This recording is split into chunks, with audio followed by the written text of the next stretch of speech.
Hello दोस्तों, कैसे हैं आप लोग। एक बार वापस से आपका स्वागत है मेरे चैनल में। और पिछली बार की तरह हम उत्तर मौर्य काल के जो वंशों के बारे में बात कर रहे थे। पिछली वीडियो में हमने इंडो ग्रीक वंश के बारे में देखा था। तो यदि आप पहले वो वीडियो देखेंगे तो आपको इनके बारे में अच्छी समझ बनाने का मौका मिलेगा। तो आज हम बात करेंगे शक वंश के बारे में। शक वंश के बारे में बात करें तो शक क्या है?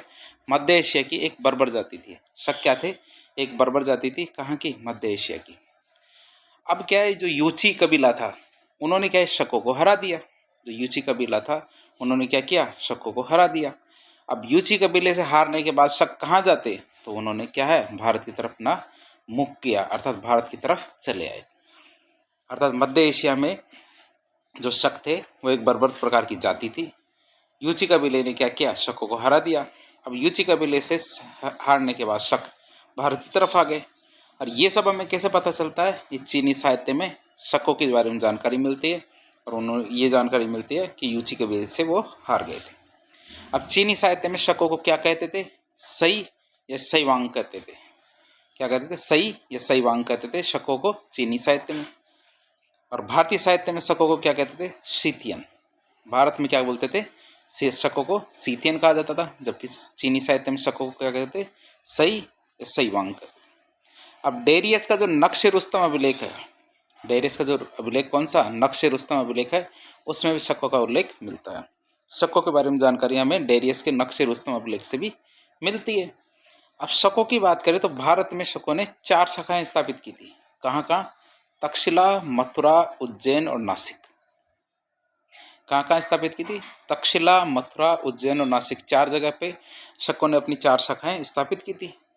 अब भारत में शक की वंश को 2 भागों में बांटा गया है। एक तो उत्तरी शक और एक पश्चिमी शक। 2 प्रकार से है हमारे, अर्थात शकों को 2 भागों में बांटा, एक तो उत्तरी शक और एक पश्चिमी शक।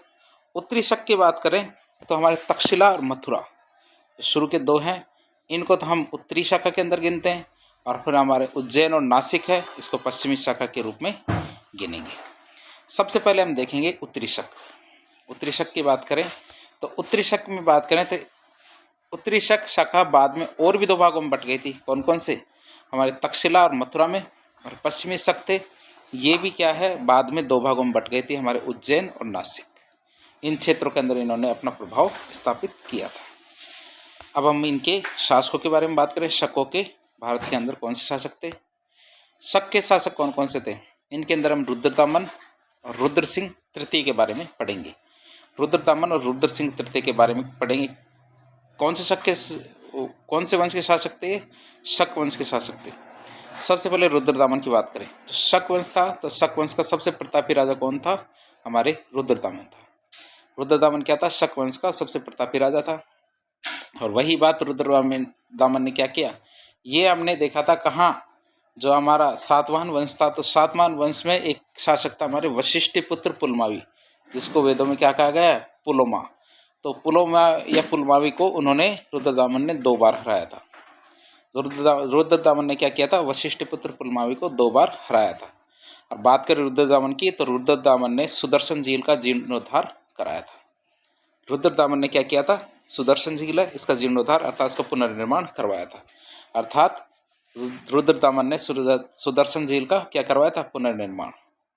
अब रुद्रदामन की बात करें तो रुद्रदामन के द्वारा सुदर्शन झील के जो पुनर्निर्माण की जानकारी है ना, वो हमें कहाँ से मिलती है, कैसे पता चलता है? इसकी जानकारी हमें जूनागढ़ अभिलेख से मिलती है। कहाँ से मिलती है? जूनागढ़ अभिलेख से हमें ये जानकारी मिलती है कि रुद्रदामन ने सुदर्शन झील का पुनर्निर्माण करवाया था। अब शकों की बात करें तो शकों में भी किसकी? खासकर रुद्रदामन की। तो उसने संस्कृत भाषा को संरक्षण दिया था। किसको? संस्कृत भाषा को संरक्षण किसने दिया था? रुद्रदामन ने। अब सुदर्शन झील का पुनर्निर्माण कराया, तो सुदर्शन झील के बारे में थोड़ी सी जानकारी ले लेते हैं, ये भी आपको काम देगी। सुदर्शन झील का निर्माण किसने करवाया था? चंद्रगुप्त मौर्य के आदेश पे। चंद्रगुप्त मौर्य के जो राज्यपाल थे, अर्थात उस समय के गवर्नर थे, कौन? पुष्यमित्र वैश्य। पुष्यगुप्त वैश्य मित्र क्या? पुष्यगुप्त वैश्य थे, उसने इसका निर्माण करवाया था।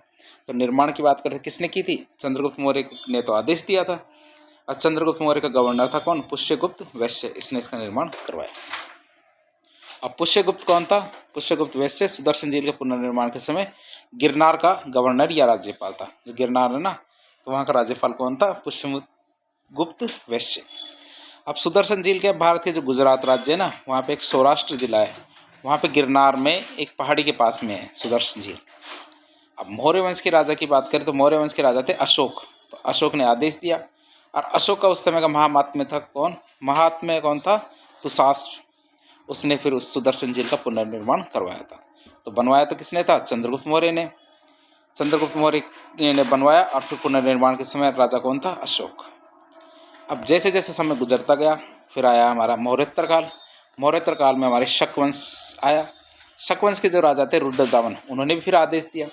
उन्होंने कहा सौराष्ट्र का जो गवर्नर है सुविशाख, उसको कहा कि भैया तुम जाओ सुदर्शन झील का पुनर्निर्माण करवाओ। जब इतने चंद्रगुप्त मौर्य ने करवा दिया, अशोक ने करा दिया, तो हम क्यों पीछे रहेंगे, हमारा भी नाम इस लिस्ट के अंदर डलवाओ। और उन्होंने सुदर्शन झील का पुनर्निर्माण करवाया। अब गुप्त वंश के शासक थे स्कंदगुप्त, उसने भी आदेश दिया किसको? चक्रपालित को। चक्रपालित को आदेश दिया, उन्होंने भी सुदर्शन झील का पुनर्निर्माण करवाया। गुप्त वंश के शासक स्कंदगुप्त ने सुदर्शन झील पर क्या एक बांध का निर्माण भी करवाया था। स्कंदगुप्त उन्होंने एक स्टेप आगे बढ़े, और एक स्टेप आगे बढ़ के उन्होंने क्या किया? बांध का निर्माण भी करवाया। अब ये सब जानकारी हमें कहाँ से मिलती है? ये सब जानकारी हमें कहाँ से मिलती है? जूनागढ़ अभिलेख से मिलती है। अब जूनागढ़ अभिलेख में क्या क्या लिखा हुआ है वो देख लेते हैं। जूनागढ़ अभिलेख हमारे शक वंश के शासक रुद्रदामन का लिखा हुआ है, और ये अभिलेख हमें कहाँ से मिलता है? जूनागढ़ से। जूनागढ़ से हमें जूनागढ़ अभिलेख मिलता है। और जूनागढ़ भारत के गुजरात में जूनागढ़ जिले में स्थित एक नगर है। जो जूनागढ़ अभिलेख कब का बना हुआ है? 72 शक संवत या फिर हमारे 150 ईस्वी का अभिलेख है। जूनागढ़ अभिलेख किसके लिए प्रसिद्ध है? जूनागढ़ अभिलेख से हमें सुदर्शन झील के इतिहास की जानकारी मिलती है। अर्थात किसने निर्माण करवाया? चंद्रगुप्त मौर्य ने। फिर इसका पुनर्निर्माण किसने करवाया? फिर उसके बाद पुनर्निर्माण किसने कराया? ये सारी जानकारी कहाँ से मिलती है हमें? जूनागढ़ अभिलेख से। अब भाषा की बात करें जूनागढ़ अभिलेख की, तो जूनागढ़ अभिलेख शुद्ध संस्कृत भाषा का पहला अभिलेख है। क्यों? क्योंकि रुद्रदामन ने संस्कृत भाषा को संरक्षण दिया था। जूनागढ़ अभिलेख में शक वंश के शासक रुद्रदामन को क्या बताया गया है? संगीतज्ञ बताया गया है। क्या बताया गया? संगीतज्ञ बताया गया। किसे? रुद्रदामन को संगीतज्ञ भी बताया गया। किसने? जूनागढ़ अभिलेख में। इसके बारे में हम देख लेते हैं, आपको दिखा देते हैं जूनागढ़ अभिलेख क्या है। तो आपको थोड़ा सा जूम करके दिखा देते हैं। ये एक पत्थर है जो आप देख सकते हैं। इस पर यदि आप जूम करके देखेंगे, यदि आप वहाँ आपको जाकर देखने का मौका मिले, तो इसके ऊपर सारी बातें लिखी गई इस पत्थर के ऊपर। और जो देख लो कब का बना हुआ है और कब से सुरक्षित है भारत के अंदर। इसके बाद बात करते हैं हम रुद्र सिंह तृतीय की। किसकी? रुद्र सिंह तृतीय की बात करें तो रुद्र सिंह तृतीय शक वंश का अंतिम राजा था। रुद्र सिंह तृतीय की हत्या किसने की थी? गुप्त वंश के शासक चंद्रगुप्त द्वितीय ने इसकी हत्या कर दी थी।